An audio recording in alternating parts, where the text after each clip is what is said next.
What is it? Hope gives you a goal in life. When you hope that you will lose weight, you will try to accomplish that goal. Hope helps you get through tough times. It doesn't matter what is happening, people tend to grasp onto hope. Hope is a wonderful thing that you feel and fills you with a sense of security. However, if there is hope, something is not making you feel satisfied.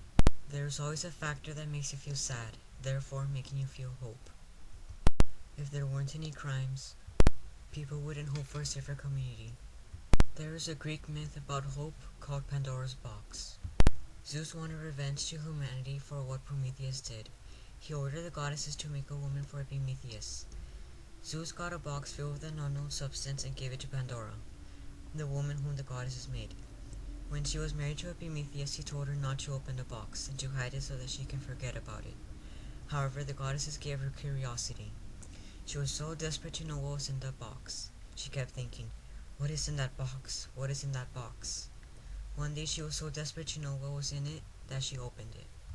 Nobody felt anything bad before she opened the box, but when she opened it, horrible things came out. Misery, sorrow, anger. However, there was something good in that box. Hope. Hope came out of that box. In order for us to cope with the bad things in the world, we hope. This is only a myth to describe why there is hope. But in real life, was there something that happened like the events of Pandora's box?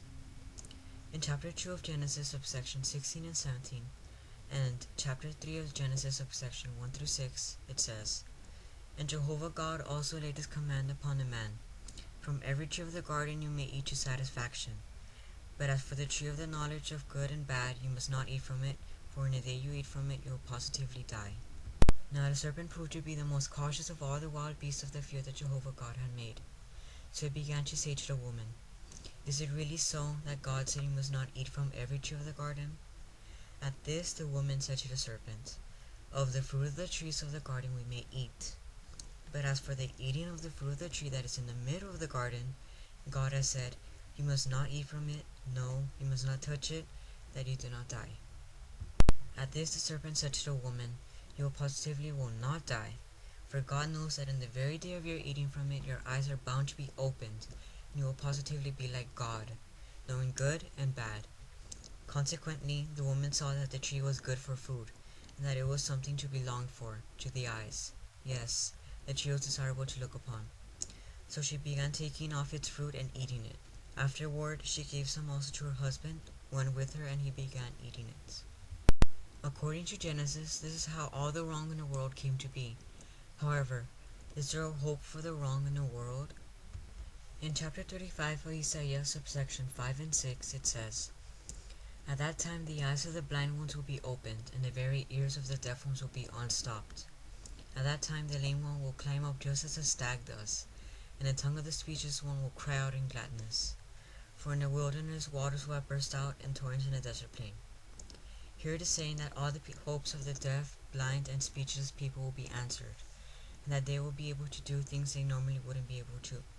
For example, seeing, walking, and hearing. In chapter 21 of Revelation, subsection 3 through 4, it says, "With that I heard a loud voice from the throne say, Look, the tent of God is with mankind, and they will be his peoples, and God himself will be with them. And he will wipe out every tear from their eyes, and death will be no more. Neither will mourning, nor outcry, nor pain be any more. The former things have passed away." According to this, God will save us from this misery, and we will never feel those emotions ever again.